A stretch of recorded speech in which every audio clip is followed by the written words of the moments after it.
Hi everyone, welcome to my channel, Marianne's Mystic Mentions. I'm Marianne. It's fantastic to have you with me. I'm in the process of starting some new expansion to the channel. And I've told you this before, of course, and there are some projects in the making as I speak, but I am a tarot reader first and foremost, and then this beautiful divination of mine, the I Ching Coins card messages, is something I've had for a lot of years, and I wanted to see how people responded to it, and I have a little bit of both half and half reactions. So I'm going to continue with my daily message with the I Ching Coins, but then today I want to extend this reading to do the overall messages for the week. It's going to be general, and as time goes on, I will be incorporating each sign and their reading per month. But for now we're going to do this because I'm feeling very driven to do so, and that's when I have to do things, is when those kind of feelings come about. I'm already noticing I don't have my glasses. I apologize for that, because you and I both know from previous videos I need them. Bear with me one second, and thank you for your patience. So let's go to the main subject right now, being the I Ching message. Today we had one moving number, which will give us an extra message right off the bat. And the first card is Fu, and it is number 24, and the title is Returning. So the top part of the hexagram is Kun, Earth Receptive and Devoted, and the below is Chen, Thunder and Movement. I hope you can see even better now as well. Fu indicates that there will be free course and progress. He finds no one to disturb him in his exits and entrances. Friends come to him and no error is committed. He will return and repeat his proper course. In 7 days comes his return, advantageous in every way. So last week I was reading this card to you, everybody. And at that point I said the 7th day would be the 19th, but I was actually incorrect, and I apologize. It would have been the 18th, because I read it on Wednesday, so 7 days from last Wednesday. And I did mention my son's birthday was the 19th, which it is. But so no, I was a day past the 7 days. So it's interesting because we're before that for this reading, but I'm already knowing that it's time to move forward with the new format and starting to read more information to you from the collective and spirits and the guides that I have that help me with my readings. So the 6 is in the 3rd place, and the message is frequent returns, perilous but no error. Interesting, huh? It is to me. So then that moving hexagon becomes the non-moving. And then that's Ming I, and that is 36, darkening of the light. The above part of the hexagram is Kun, Earth Receptive Devoted, and the below is Li, fire, brightness, and beauty. Ming I indicates it would be advantageous to realize the difficulty of the position and to maintain firm correctness. So, not everything is peaches and cream, right? I mean, we have to realize this. And now with this rather, I wanted to say solemn, but I don't even think that's appropriate. Just a little bit more of a earthier feel with Capricorn, Jupiter in Capricorn, with Saturn and Pluto in Capricorn. And then actually the changing of the sun signs into Capricorn on the 21st. So we have the few days left of Sagittarius sun sign birthdays, and then on the 21st, which also happens to be the winter solstice, we have the sun sign going into Capricorn. So there's a lot of earthy, kind of practical, almost, I want to say serious. I would say a little more solemn and serious. Nothing wrong with that. It's just, it's a difference. That's all. So that is the I Ching Coin messages. Let us go to, as I mentioned, starting some of these weekly messages. And obviously this will be very general as well, but I will be basing it on 5 different elements. So we're going to start, and I will be changing my tarot decks, of course, frequently, but today we're going to do and start this new process with the Gilded Tarot, which I love. And it is also, once again, with Ciro Marchetti. So I know you've probably seen this on other channels. I certainly have nothing but good things to say about this deck. Except that on occasion I'm finding that I do find them upside down and backwards, and I don't know why. So I'm kind of making sure that's not happening. So here's my plan. I would like to do the overall energies that would pertain to 5 main topics. The first one being, and by the way, I've shuffled these quite extensively, but I'm going to do just a few more because I think it's important, and just to get that clarity and the clearness coming through. So the 5 energies for the week will be the overall energy, and I'm going to put them down and then I will read them to you as we go along. And then the second will be the possible obstacles of the week. The third will be our health and information coming through from that. The fourth will be possible love situations. And then the fifth will be financial. Okay, so I will read them and then I will show the camera and push the camera down for you so you can see them. But I also show them as I'm reading them.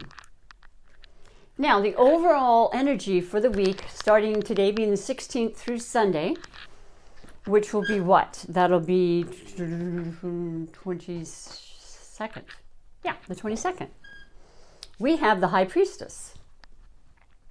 The High Priestess is a major arcana. The High Priestess is very indicative of going inward and really, truly feeling our deepest intuition as possible, and not necessarily taking action, but really sitting with what we're feeling. We have, like I said, the changes that I expressed for this week, and then there's even more appearing, and the new moon at the end of the month. But I want to try to do basically the week by week. I do like to incorporate some of the astrology and some of the numerology, but in this beautiful tarot card, you can see it's not a new moon, but it's pretty new. So I feel like the eclipses are already, and I know in fact they're affecting us. This is the time to really sit with ourselves as we end this year and decide what it is we want to do. Where are we going? What is our desires? What are our desires for the new year? And what do we want to let go of? And all the things that I think happen on a pretty regular basis at the end of each year. And I heard this recently, and I have to agree 100%. When we have the new moon or the new solstice, winter solstice, in addition to the new sign of Capricorn coming in, sun sign, I think it's a beautiful time to do our quote-unquote New Year's resolutions rather than in January. Start writing it out, maybe start your vision boards, whatever works for you, and just really start the manifestation process is, I guess, what I'm really trying to say. That's what I'm being told to say, because we are the manifestors.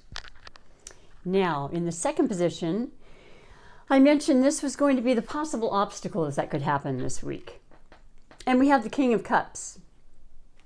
So, to be honest with you, right off the bat, the King of Cups is denotes the water signs, which could be the Cancer, Scorpio, or Pisces. The king is basically at the highest point of one's life. And you know, it does tend to mean an adult person, but it could be a younger person who's very mature. So, you know, there's always variables when it comes to that. Generally a well-established person, a very, very sensitive, kind-hearted, thoughtful, emotional, I would say highly intuitive, psychic, You know, psychic energies fall with this. The only thing I could see perhaps as an obstacle would be taking things very seriously or to heart and being hurt because of being overly sensitive. It's easy to do, I think, for water signs, and I think all people have that capability. I certainly do. However, I do have a water rising. I have a Pisces rising, so I definitely tend to maybe be a little oversensitive at times. I would definitely say that was true. And people don't necessarily know that. I don't have to show it, but depending on who I'm around, it's hard to hide, you know. So that would be the thing I would say to watch out for, if anything, this week with this beautiful card. Just watch your emotions and try not to get too hurt, and remember to just keep your power and stand strong and take a few deep breaths. And then also don't want to overdo anything. You don't want to overdrink when it comes to water. You know, that has the liquid part. For safety purposes, of course, for your health and well-being. It can run you down. Don't overdo it. Just try to keep that moderation going. You know, that's pretty simple and straight across the board. The other, of course, now is going to be about love. The energies of love for this week as a general card. And I mean, it's super appropriate. The Four of Cups. The cups, once again, are the emotions. They are everything about love. When we think of love, I don't know about you, but I think of emotion and our hearts and our souls, and just getting really, really happy, hopefully. But this is the Four of Cups. So what we need to do is truthfully just really kind of feel super happy and grateful for what's going on right now in present time, because it's almost like there's something missing, you know. There's that feeling at times when it's like, I don't know, what is it? And then you see this beautiful hand coming in and offering a cup. Now that could be a cup for love. That could be somebody coming into our lives that we're not aware of.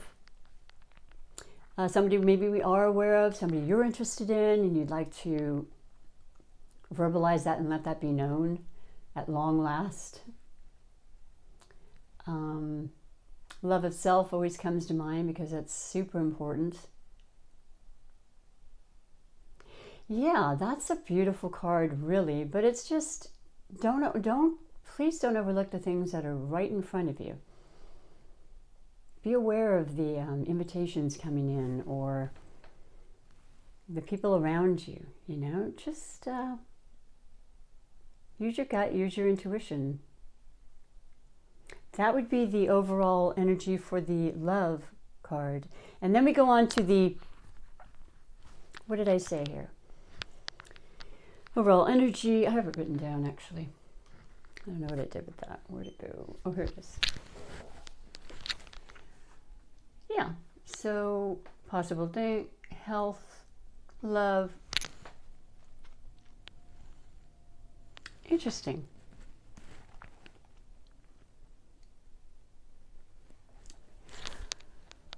Financial, we have the Ten of Swords. Now, the Ten of Swords is a very frightening card, I'm not going to lie. But here's the thing to remember always, because I didn't really pick this up for a lot of years. The Ten of Swords is the beginning of a cycle. So what you're seeing here in front of you, as far as the swords, which happen to be about the air quality and the air signs, which are Gemini, Aquarius, and Libra, and they are talking about a lot of stress we bring on ourselves, a lot of thoughts that are freaking us out and making us wonder, did I spend too much financially? Because it's our financial card. Did I not spend enough? Is money going to continue to come in? I mean, just the survival mode things that most people, I think, tend to think about. Overkill. That's over. I mean, the 10 is in a new cycle. So all of these thoughts and worries and concerns and backstabbing, what have you, what a sad, sad card. That's it. We're done. We are now starting the new cycle. And if there were some financial issues going on, they're going to change. So, but not unless you do things to make that so. I mean, I'm not going to be that Pollyanna to you, because we definitely have to put one foot in front of the other and make things happen as well. But just know, if you've had some hardships lately or some unexpected bills, and of course we're shopping for Christmas and whatnot, don't take that to heart, because no, it's not going to be that way for long, and you'll figure out what it is you need to do. You'll get some assistance. There's a lot of equilibrium and things that come with this card, so I'm actually very happy to see that. It's the end of a not necessarily good cycle and the beginning of a better one. So then, let's see. So let me just do this again, because I was having a little confusion going on. Unusual, huh? Overall energy, possible obstacles. I said love for that. Okay, that's the difference. Finances, and we're going to do the health. Okay. Overall health. And so the overall health is the Ace of Cups. We have a lot of cups, in case you haven't noticed. So there's a lot of watery energy going on right now. And quite frankly, the Ace of Cups also can be very often related to romance and love and happiness and good feelings. And quite frankly, that's definitely going to be something that's going to keep you in good health, right? Mentally and otherwise, because if you feel good in your mind, your body's going to follow suit. And so also, just really honestly, the simple things as far as health goes: drinking enough water, getting enough rest, blah, blah, blah. You hear it all the time, but it's so true though. I mean, if I go off of that a day or so, I absolutely notice it. And I mean, I'm in the health field. I work with people with chronic illnesses and things pretty much every day. So to be blessed with not having that happen because we took the extra steps and maybe made a difference in that small a way. And then of course, for those of you, I'm not diminishing health issues whatsoever. I have ones that have come along in the past year that I didn't have.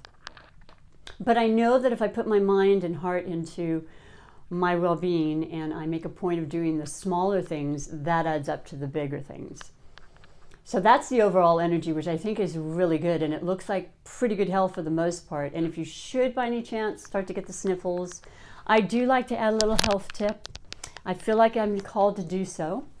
I've always really preferred as much natural products as possible when it comes to the health. Medicine has its place, but it can be hard on our livers, and even natural products after a while. I mean, there's simple things to do with that too. There's teas to help flush our liver. And then there's the lemon water, hot lemon water every morning, which I've been doing for a while, per a client of mine that told me.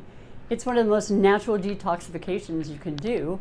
It's pennies to the dollar, and it's been proven over and over again how incredibly good it is for your health. So there's a tip.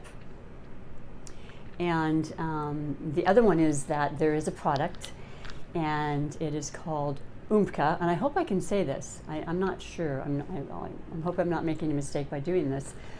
But bottom line, it's K-A, and it's at my health food store here in the neighborhood. And basically what it does is the very first sign that you have of some kind of a cold or sore throat or something, you can take it. They have a tea form, you can put in hot water, and it's powder, it's like tea. They have I believe, liquid drops, and then capsules. And I mean children or adults alike, because this is completely all natural, and its main ingredient is the geranium plant. And what it does is cut back the duration of the time you may have a cold or cough considerably. And then if you catch it like really at the beginning, which I've done at least 2 or 3 times, you don't even get the cold. And that's an honest statement. I've absolutely had that happen. So that's a tip. I'd like to offer those, like I said, to you whenever I can, because health is everything. And I hope you like this overall general reading. I'd love to get some feedback from you. I appreciate you being here and taking the time. This it means a great deal to me. So the content is important that you're liking it, and you can let me know that, and do subscribe and like and all those wonderful good things. Push the notification bell so you know when I do the uploads. And in the meantime, have a beautiful rest of the day, Monday the 16th of December, 2018. And I will be back tomorrow. Until then, bye for now.